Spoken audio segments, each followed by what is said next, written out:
NMS exam की तैयारी करने वाले सभी छात्र छात्राओं को मेरा प्यार भरा नमस्कार। देखिए बाबू, आप सभी के बीच में हम एक बेहतरीन योजना, एक बेहतरीन प्लानिंग के साथ आए हैं। अभी आप लोगों के मन के अंदर में, अभी आप लोगों के दिमाग में बहुत सारे उथल-पुथल चल रही होगी। क्या पढ़े, क्या नहीं पढ़े, किस तरह से तैयारी करें, किस चैनल को फ़ॉलो करें, कहाँ से क्या पढ़ लें जिससे हमारा एग्ज़ाम क्वालीफ़ाई हो जाए, हमारा रिज़ल्ट हो जाए। तो इसके लिए आप लोग को घबराना नहीं है। जिस अनुसार से हम कहेंगे, अगर बस उतना बात आप लोग फॉलो कर लीजिएगा तो इस एग्ज़ाम में कहीं पर भी दिक्कतें नहीं आने वाली है। आप लोग के मन के अंदर में अभी चल रही होगी ना, किस तरह से हम पढ़े, क्या पढ़े जो हमारा रिजल्ट हो जाए। तो इसके लिए यूट्यूब पे एक चैनल है, आप लोग के बीच में नहीं गया होगा। क्यों? क्योंकि हमने चैनल को बनाते समय बहुत सारे गड़बड़ियाँ कर दी थी। अभी हम जो है आपको तैयारी करने के लिए क्या प्लानिंग होना चाहिए, किस तरह से कम समय में तैयारी कर लें, क्योंकि आप लोगों के बीच में कम समय है। जैसे बिहार में, राजस्थान में और इसके साथ ही साथ आने वाले समय में झारखंड के अंदर में भी एग्ज़ाम होने वाली है। तो उन सभी छात्र छात्राओं को हम एक बात की गारंटी देना चाहते हैं, यदि आप हमारे बताए हुए मार्ग पर चलिएगा, जिस अनुसार से हम आपको कह रहे हैं, उस अनुसार से आप लोग सारे बातों को अनुसरण कीजिएगा, फॉलो कीजिएगा, तो कहीं न कहीं आपका रिज़ल्ट आपके हाथों में होगी। देखिए, इस एग्ज़ाम को अगर आप कम से कम समय में तैयारी करना चाहते हैं, तो इसके लिए यूट्यूब पे एक चैनल है, जीकेएस स्टडी सेंटर। इस तरह से सर्च कीजिएगा, जीकेएस स्टडी सेंटर। इस तरह से सर्च किए तो आ गया। देखिए, यहाँ पे बहुत सारे स्टूडेंट के मन में ये भी चलते रहता है कि सर जी, कभी आप 10th का वीडियो डालते हैं, कभी 8th का वीडियो डालते हैं।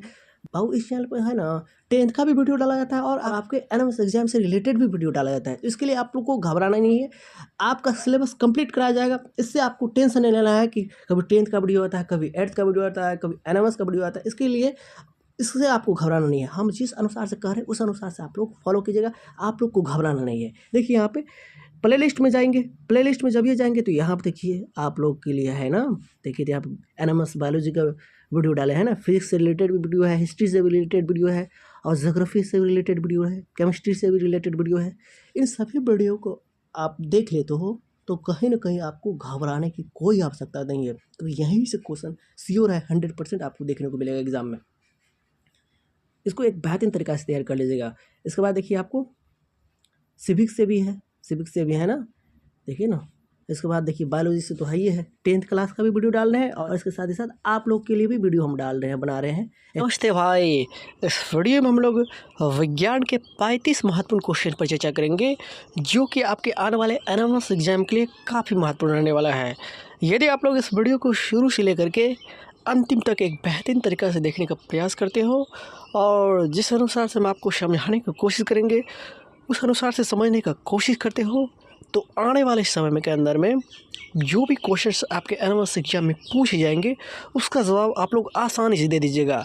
तो चलिए ना दोस्तों, बातें तो हम लोग बाद में भी करते रहेंगे, सीधे पहले हम लोग काम क्या है उसको करने का प्रयास करते हैं।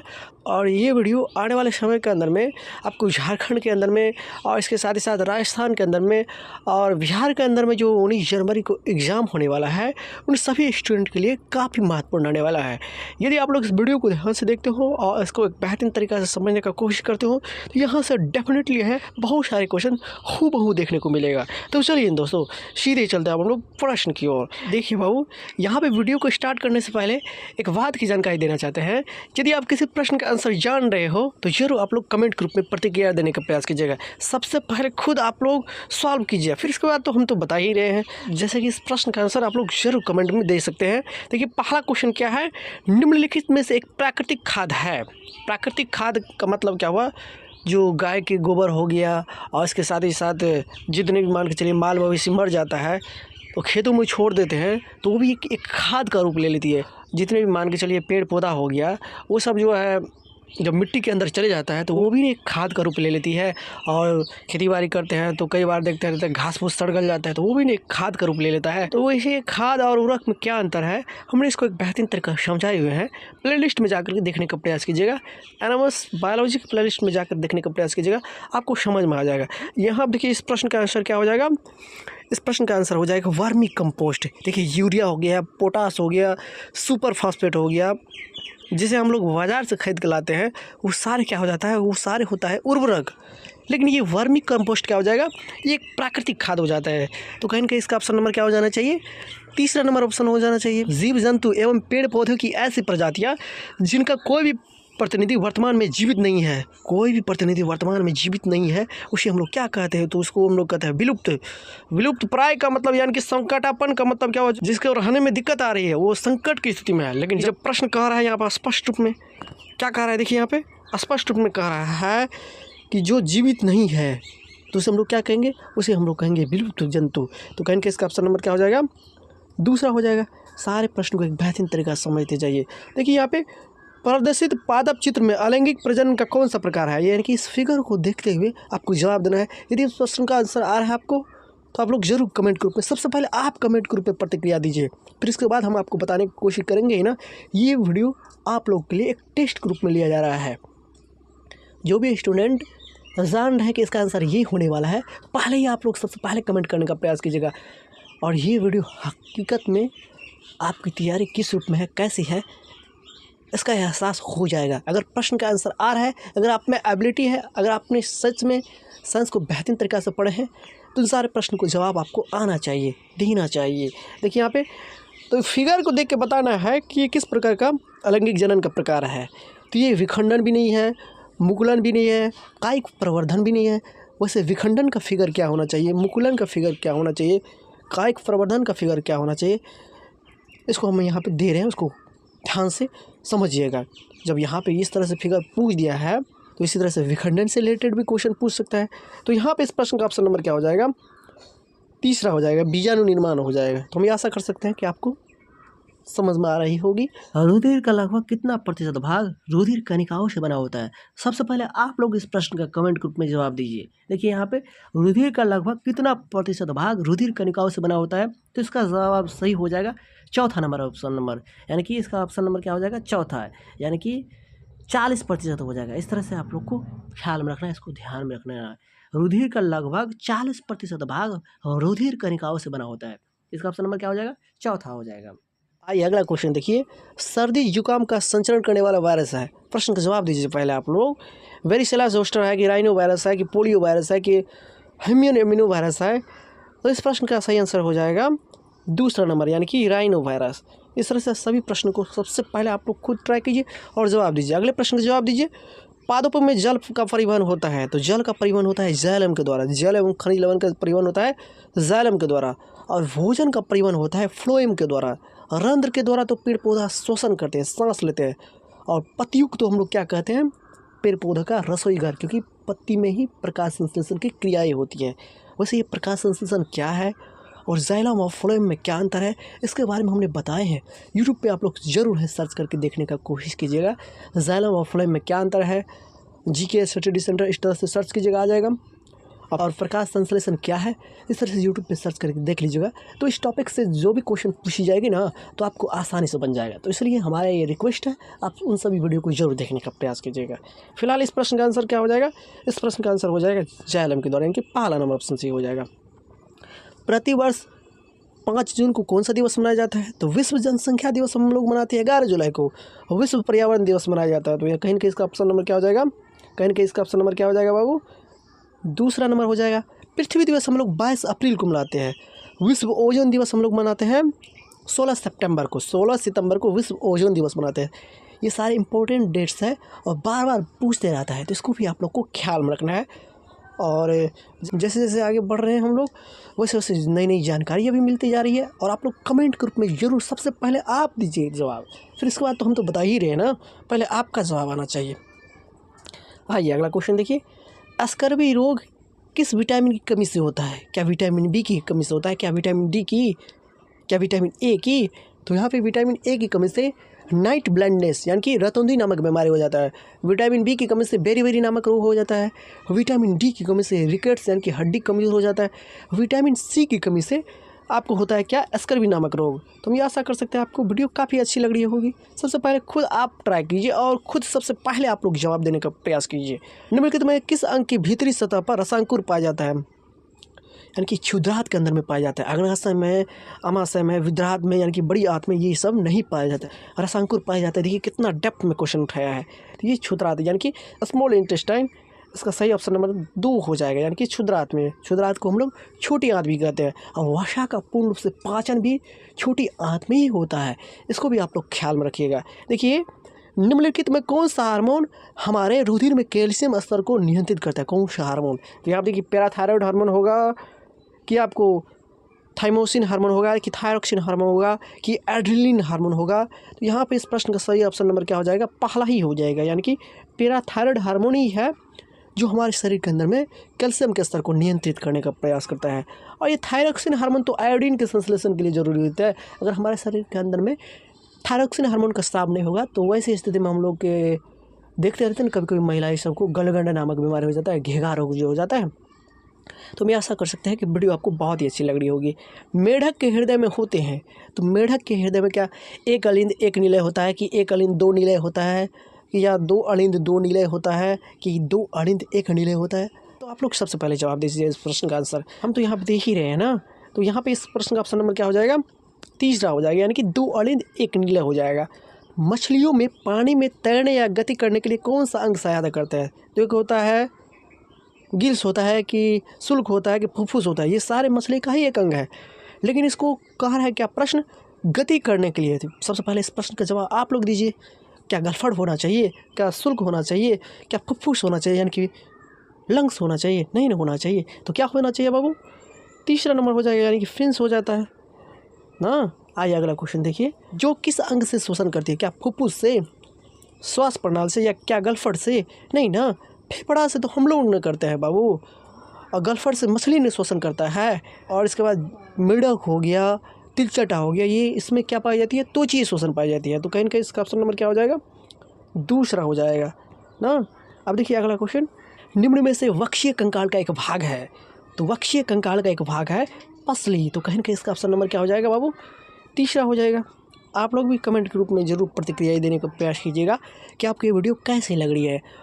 और भाई हमने आपके लिए, आपके एनालिसिस के प्रिपरेशन के लिए बहुत सारे वीडियो बना दिए हैं। यकीनन आप हम पे भरोसा कीजिए। यदि आप प्लेलिस्ट में डाले गए सभी वीडियो को देख लेते हो और उसका तैयारी एक बेहतरीन तरीक़ा से कर लेते हो, तो साइंस के अंदर में या किसी भी सब्जेक्ट के अंदर में आपको कहीं पर भी दिक्कतें नहीं आने वाली है। तो इसलिए जाकर के जरूर आप लोग प्लेलिस्ट में ज़रूर देखने का प्रयास कीजिएगा और इसे सर्च करके देखिएगा तो ज़्यादा बेनिफिट्स हमारे लिए भी रहेगा, क्योंकि हमारा ये जो चैनल है ना बेहतरीन है एनिमल्स के लिए, लेकिन लोगों के पास, आप लोग के पास ज़्यादा से ज़्यादा मात्रा में नहीं गया है, क्योंकि हमने चैनल को बनाते समय बहुत सारी गड़बड़ियाँ कर दी थी, जिसकी वजह से आप लोग के बीच में ये चैनल नहीं जा रहा है। इसलिए चैनल को भर भर के प्यार दीजिए और अपने सारे दोस्तों के पास ग्रुप में इस वीडियो को जरूर शेयर करने का प्रयास कीजिएगा, ताकि ज़्यादा से ज़्यादा बच्चे ज्वाइन करें। वन में सड़े गले मृत जीवों से अपना भोजन प्राप्त करके प्राकृतिक आवासों को स्वच्छ रखने का कार्य करता है। तो ये हीना होता है, भेड़िया भी नहीं होता, सियार भी नहीं होता, जंगली सुअर भी नहीं होते, क्या ये स्वच्छ रखने का काम करता है? वन में सड़े गले मृत जीवों को अपना भोजन प्राप्त करता है, ये थोड़ी करता है, ये तो सजीव प्राणी को खाने का काम करता है। तो ये हीना हो जाता है। कहीं ना कहीं इसका ऑप्शन नंबर क्या हो जाएगा? पहला हो गया। अगला क्वेश्चन देखिए बाबू। वायु उदाहरण है, क्या ये मिश्रण है, लवण है, क्षारक है, अम्ल है? वायु एक मिश्रण है, मिक्सचर है। क्या आप लोग इस प्रश्न का आंसर जानते थे? अगर जानते थे तो जरूर आप लोग कमेंट के रूप में प्रतिक्रिया दीजिएगा। देखिए यहाँ पे ठोस को गर्म करते हैं तो वाष्प में बदल जाता है, और फिर वाष्प को ठंडा करते हैं तो ठोस में बदल जाता है। यह प्रक्रिया क्या कहलाती है? तो ये प्रक्रिया कहलाती है ऊर्ध्वापतन। ठोस को गर्म किए और सीधे अगर ये गैस में बदल जाता है तो इस प्रक्रिया को कहते हैं हम लोग ऊर्ध्वापतन। तो कहीं ना कहीं इसका ऑप्शन नंबर दूसरा हो गया। निम्नलिखित में कौन एक अस्थायी परिवर्तन, अस्थायी परिवर्तन बोलिए या भौतिक परिवर्तन बोलिए, बात एक ही हुआ। चाहे अस्थायी परिवर्तन बोलिए चाहे रासायनिक परिवर्तन बोलिए, बात एक ही हुआ। यहाँ पे पूछ रहा है अस्थायी, अस्थायी का मतलब भौतिक परिवर्तन, भौतिक परिवर्तन का मतलब जिसमें नया पदार्थ नहीं बनता है, रासायनिक परिवर्तन जिसमें नया पदार्थ बनता है। देखिए यहाँ पे लोहे पे जंग लगना, दूध से दही बनना, टायर का जलना, ये सारे कहीं ना कहीं नया पदार्थ बनने की प्रेरणा देता है। लोहा पे जंग लगना एक नई बात ना हुई, दूध से दही बनना एक नई बात ना हुई, दूध से दही बन गया, एक नया पदार्थ बन गया। टायर जल गया तो यहाँ पे किसी पदार्थ का जलना एक रासायनिक परिवर्तन होता है, क्योंकि जलेगा तो वहाँ पे ऊष्मा एवं प्रकाश तो निकलेगी। लेकिन बर्फ़ का पिघलना ये एक रासायनिक परिवर्तन नहीं है, ये एक अस्थायी परिवर्तन है। इसलिए इस प्रश्न का ऑप्शन नंबर क्या हो जाएगा? चौथा हो जाएगा। बर्फ़ को पिघलाएंगे और फिर पिघली हुई पानी को फिर बर्फ़ के रूप में कन्वर्ट कर सकते हैं ठंडा करके, तो इस तरह से ये इसका ऑप्शन नंबर हो जाएगा। लवण के जलीय विलयन विद्युत के क्या होते हैं? तो चालक होते हैं। ये प्रश्न काफ़ी अच्छा था और इजी भी था। ये कुचालक और चालक तो होगा ही नहीं, उदासीन तो होगा नहीं। किस धातु का गलनांक बहुत कम होता है? तो वो होती है गैलियम और सीजियम। गैलियम और सीजियम का गलनांक बहुत ही कम होती है, इसको आप लोग ख्याल रखिए। गैलियम का संकेत हो जाता है आपको Ga और सीजियम का संकेत क्या हो जाता है Cs। इस आप लोग को ख्याल रखना है। आइए अगले प्रश्न की ओर चलते हैं। किस धातु को मिट्टी के तेल में डुबो कर रखा जाता है? तो जितने भी सोडियम, पोटेशियम, लिथियम हो गया, उच्च अभिक्रियाशील धातुएं हैं जिसको हम लोग वायु के संपर्क में जब ये छोड़ते हैं तो वो ऑक्सीजन से अभिक्रिया करके जलने लगता है। इसलिए तो किसी प्रकार की दुर्घटना से बचने के लिए हम लोग इसको केरोसिन तेल में डुबो कर रखते हैं। फास्फोरस को हम लोग रखते हैं पानी के अंदर में, सफ़ेद फास्फोरस को। तो यहाँ पे इस प्रश्न का ऑप्शन नंबर क्या हो जाएगा? पहला हो जाएगा। आइए अगला क्वेश्चन देखिए, इस प्रश्न का जवाब आप लोग दीजिए। संश्लेषित रेशे का उदाहरण है। संश्लेषित का मतलब क्या हुआ? मानव निर्मित यानी कि कृत्रिम रेशे का उदाहरण। रुई है, गोंद है, रेयन है। गोंद तो ही हो जाता है इसका भाग, ये पेड़ पौधा का अपशिष्ट पदार्थ हो जाता है। रबर तो रेशे का उदाहरण है ही नहीं। रुई है तो रुई है प्राकृतिक रेशे का उदाहरण। लेकिन यहाँ पर रेयन जो हो जाएगा ना, ये संश्लेषित, जिसे हम लोग कृत्रिम और मानव निर्मित रेशा भी कहते हैं। वैसे ये संश्लेषित रेशा के बारे में हमने एक बेहतरीन तरीका से एक वीडियो के अंदर में कंप्लीट कराया है, तो उस वीडियो को आप लोग जरूर देखने का प्रयास कीजिएगा। उस वीडियो का लिंक इस वीडियो के डिस्क्रिप्शन बॉक्स में दे देता हूँ, क्योंकि यहाँ से बाबू है ना 100% श्योर है क्वेश्चन आएगा ही, क्योंकि ये आपका चैप्टर है। आप किसी भी स्टेट से क्यों ना बिलोंग कर रहे हो, यहाँ से हम कह रहे हैं पक्का है 100%, क्योंकि आपके सिलेबस में है रेशा चैप्टर। तो इसलिए इस रेशा चैप्टर को आप लोग जरूर देखने का प्रयास कीजिएगा। और इस एग्ज़ाम से रिलेटेड हमने बहुत सारे वीडियो बना दिए हैं, तो उसको आप प्लेलिस्ट में जा करके देख सकते हो। तो यहाँ पे इस प्रश्न का सही जवाब हो जाएगा क्या? चौथा नंबर, यानी कि रेयन हो जाएगा। देखिए यहाँ पे अगला नंबर क्वेश्चन, ये प्रश्न काफ़ी इंपॉर्टेंट है। CaCO3 इसको गर्म करते हैं तो क्या मिलता है? क्या Ca + CO2 मिलता है? CaO + CO2 मिलता है? यानी कि हाँ, ये मिलता है। पहला नंबर ऑप्शन सही हो जाएगा। इसको ख्याल में रखिएगा, आपको आने वाले एग्जाम में इसी तरह का प्रश्न आपको देखने को मिलेगा। ये रियल पेपर है, राजस्थान के अंदर में इसी तरह का क्वेश्चन पेपर पूछा गया है। रियल पेपर का हम एनालिसिस करा रहे हैं। इस तरह से यदि आप लोग को ये सारे क्वेश्चन का जवाब आपको आ रहा है, लग रहा है कि इसमें से बहुत सारे क्वेश्चन का हम जवाब दे रहे हैं, दे पाएंगे, तो कहीं ना कहीं आपका तैयारी नेक्स्ट लेवल का है, आपकी तैयारी अच्छी है। रसोई के बर्तनों के हैंडल बनाने में किसका उपयोग किया जाता है? तो ये होता है बेकेलाइट। तो कहीं ना कहीं इसका ऑप्शन नंबर क्या हो जाएगा? चौथा हो जाएगा। द्रव अवस्था में पाई जाने वाली अधातु, अधातु के बारे में पूछ रहा है तो यहाँ पे देंगे ब्रोमीन। अगर धातु के बारे में पूछता है द्रव अवस्था में, तो उसका जवाब देते पारा ना। तो कहीं ना कहीं इसका ऑप्शन नंबर 1 हो गया।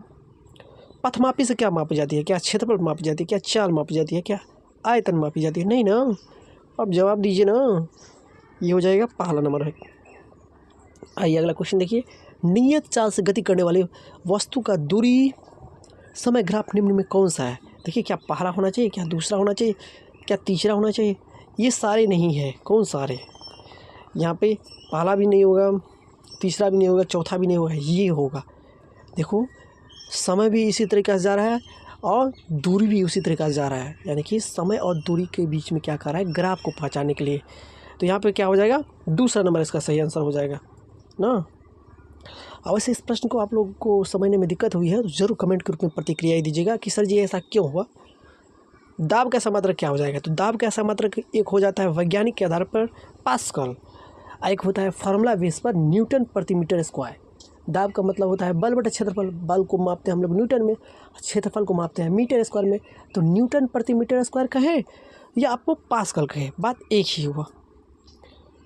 क्या इससे पहले दाब का एक अन्य मात्रक जानते थे? अगर जानते थे तो आप लोग कमेंट के रूप में प्रतिक्रिया देने का जरूर कोशिश कीजिएगा। इंद्रधनुष बनने की परिघटना क्या कहलाती है? तो ये कहलाती है आपको वर्ण विक्षेपण। तो कहें कि इसका ऑप्शन नंबर क्या हो जाएगा? चौथा हो जाएगा। ये परावर्तन क्या होते हैं? प्रकाश के परावर्तन के बारे में हमने कंप्लीट रूप में एक बेहतरीन तरीके से जानकारी दी है, उस वीडियो को देख लीजिएगा। यदि प्रकाश के परावर्तन से रिलेटेड जो भी क्वेश्चन आ जाएगा, यदि आप उस वीडियो को देख लेते हो तो इस टॉपिक से जो भी क्वेश्चन आएगा उसका जवाब आप लोग आसानी से दे दीजिएगा। इसलिए ज़रूर देखने का प्रयास कीजिएगा। जो भी वीडियो यहाँ पर हम सजेस्ट कर रहे हैं उस वीडियो को जरूर देखने का प्रयास कीजिएगा, क्योंकि वहाँ से क्वेश्चन जरूर है आपके एनएमएस एग्जाम में पूछे ही जाएंगे। कार के पीछे के दृश्य को देखने के लिए किस दर्पण का उपयोग किया जाता है? तो पीछे के दृश्य को देखने के लिए हम लोग हमेशा उत्तल दर्पण का इस्तेमाल करते हैं। कोई भी गाड़ी हो, अगर पीछे के दृश्य देखना हो तो उसके लिए हम लोग उत्तल दर्पण का इस्तेमाल करते हैं। अब भाई क्यों करते हैं इसके पीछे क्या कारण है, इसके बारे में भी हमने जानकारी दी है, तो उसको भी देखने का प्रयास कीजिएगा। इसका दृष्टि क्षेत्र काफ़ी अधिक होता है, बहुत दूर से आ रही वस्तु को भी ये आसानी से दिखा देता है, जिसके कारण से हम लोग पहले ही सचेत हो जाते हैं और गाड़ी को साइड कर लेते हैं। कोई भी मोटरसाइकिल हो, कोई भी गाड़ी हो, कोई भी कार हो, इसमें पीछे के दृश्य को देखने के लिए उत्तल दर्पण का ही इस्तेमाल किया जाता है। समतल दर्पण का तो इस्तेमाल हम लोग चेहरा को देखने के लिए आईना के रूप में करते हैं ना। फिर इसके बाद देखिए ऊर्जा का समात्र क्या हो जाएगा, क्या न्यूटन होगा, किलोग्राम होगा, वाट होगा, जूल होगा। द्रव्यमान को मापते हैं हम लोग किलोग्राम में, दाब को मापते हैं हम लोग पास्कल में, बल को मापते हैं हम लोग न्यूटन में, शक्ति को मापते हैं वाट में। तो ये ऊर्जा का समात्र क्या हो जाएगा, तो ये हो जाएगा तीसरा नंबर जूल हो जाएगा। आइए अगला क्वेश्चन देखिए, पृथ्वी के लिए प्लाइन वेग का मान कितना होने वाला है, तो 11.2 किलोमीटर प्रति सेकंड होगा कि 11 किलोमीटर प्रति सेकंड होगा कि 5.5 किलोमीटर प्रति सेकंड होगा। तो इसका ऑप्शन नंबर क्या हो जाएगा, चौथा हो जाएगा इस तरह से। आइए अगला क्वेश्चन देखिए, निम्नलिखित पदार्थों में से किसका उपयोग थर्मामीटर में किया जाता है, तो थर्मामीटर में हम लोग करते हैं पारा का इस्तेमाल। तो कहीं ना इसका ऑप्शन नंबर क्या हो जाएगा, पहला नंबर ऑप्शन सही हो जाएगा। और इसके बाद देखिए बाबू, लोहा को जो हम लोग गैल्वेनीकरण करते हैं तो उसमें किस चीज़ का परत चढ़ाते हैं, तो यहाँ पे इसका ऑप्शन नंबर क्या हो जाता है, तो जिंक यानी कि जस्ता का। वैसे ये सदलेपन क्या है, इसको भी आप लोग जरूर देखने का प्रयास कीजिएगा। ये आपके सिलेबस के अंदर में है टॉपिक बाबू, जिस अनुसार से हम कह रहे हैं ना उस अनुसार से तैयारी कर लीजिएगा ना, तो आपको 10th में भी कहीं पर भी दिक्कतें नहीं आएगी। तो ज़रूर है आप लोग ये सदलेपन की वीडियो को ज़रूर देखने का प्रयास कीजिएगा, सर्च कर लीजिएगा ये सदलेपन क्या है, GKS स्टडी सेंटर आपको वीडियो मिल जाएगी। देखिए यहाँ पे निम्न में जो है विद्युत ऊर्जा को ऊष्मा ऊर्जा में रूपांतरण कौन करता है, तो ये विद्युत मोटर करता है कि विद्युत चुंबक करता है कि विद्युत हीटर करता है, तो विद्युत हीटर करता है। तो कहीं ना कहीं इसका ऑप्शन नंबर क्या हो जाएगा, पहला हो जाएगा। भारत द्वारा अंतरिक्ष में भेजे गए प्रथम कृत्रिम उपग्रह कौन है, तो ये है आर्यभट्ट। तो इस हिसाब से इस वीडियो के अंदर में हमने जिन भी 35 प्रश्नों पर चर्चा किए हैं, हम ये आशा कर सकते हैं कि आपको ये वीडियो काफ़ी पसंद आई होगी और आप बहुत सारे प्रश्न के आंसर जानते भी होंगे। कितने प्रश्न का आंसर जान रहे थे इन 35 प्रश्न के अंदर में, आपने इतने प्रश्न का सही जवाब दे सकते थे। कमेंट बॉक्स के रूप में कमेंट बॉक्स में अपनी प्रतिक्रियाएं ज़रूर देने का प्रयास कीजिएगा। और एक बात और जान लीजिए, ये विद्युत मोटर जो होता है ना, जैसे कोई भी मोटर होता है उसमें हम लोग करंट डालते हैं तो गिरगिराने लगता है, यानी कि घूमने लगता है। तो घूमने वाली ऊर्जा को कहते हैं हम लोग यांत्रिक ऊर्जा। यहाँ पे समझने वाली बात है, अगर आपसे पूछ दे कोई विद्युत मोटर किस ऊर्जा को किस ऊर्जा में रूपांतरित करता है, तो ये विद्युत मोटर जो होती है ना, ये विद्युत ऊर्जा को यांत्रिक ऊर्जा में रूपांतरित करने का प्रयास करती है। अब बोलिएगा सर जी कैसे, क्योंकि विद्युत मोटर के अंदर में विद्युतीय ऊर्जा दिए, इलेक्ट्रिक दिए, तब नहीं ये घूमने लगा। यानी कि विद्युत ऊर्जा को यांत्रिक ऊर्जा में, यांत्रिक ऊर्जा क्यों कहते हैं, क्योंकि घूमने वाला क्यों हम लोग क्या कहते हैं, यांत्रिक ऊर्जा। लेकिन वहीं पर जनरेटर क्या होता है, जनरेटर जब घूमता है तब न होता है क्या, करंट की उत्पत्ति। तो जनरेटर के बारे में यानी कि जनित्र के बारे में कह दे कि विद्युत धारा उत्पन्न करने की युक्ति को क्या कहते हैं, तो जनित्र कहते हैं। और इसके बारे में कह दे कि ये किसमें से किसमें ऊर्जा को ट्रांसफ़र करता है, रूपांतरण करता है, तो इसके बारे में जवाब देंगे ये विद्युत ऊर्जा, ये विद्युत जनित्र यांत्रिक ऊर्जा को विद्युत ऊर्जा में रूपांतरित करती है। बोलिएगा सर जी क्यों, क्योंकि ये घूमता है तब ने विद्युत ऊर्जा प्राप्त होती है, तब ने विद्युत की प्राप्ति होती है, तब लाइट बल्ब जलता है। तो घूमता पहले है इसलिए इसको कहते हैं यांत्रिक ऊर्जा। फिर इसके बाद घूमने के बाद क्या देता है, तो इलेक्ट्रिसिटी देता है, तो इसलिए हम लोग कहते हैं विद्युत ऊर्जा। तो इसलिए हम लोग उसको कहते हैं विद्युत ऊर्जा। अर्थात विद्युत जनित्र क्या करने की कोशिश करता है, यांत्रिक ऊर्जा को विद्युत ऊर्जा में परिवर्तित करने का प्रयास करता है। तो हम ये आशा कर सकते हैं कि आपको ये वीडियो काफ़ी अच्छी लगी होगी। अगर वीडियो पसंद आई हो तो आप हमारे चैनल को जरूर सपोर्ट करने का प्रयास कर सकते हो। और कोई भी आप वीडियो देखना चाहते हो तो क्या कीजिए, सर्च कर लीजिए और चैनल का नाम दे दीजिए। इस तरह से क्या हो जाएगा, हमारा सपोर्ट हो जाएगा, इस तरह से हमारा मदद हो जाएगा। इस तरह से आप लोग हेल्प जरूर करने का प्रयास कीजिएगा। तो चलिए दोस्तों, बातें तो हम लोग इसी तरह से नए वीडियो के अंदर में भी करते रहेंगे। फिलहाल के लिए इस वीडियो को करते हैं यहीं पर समाप्त। चलिए फिर मिलते हैं नए वीडियो में नए कंसेप्ट के साथ।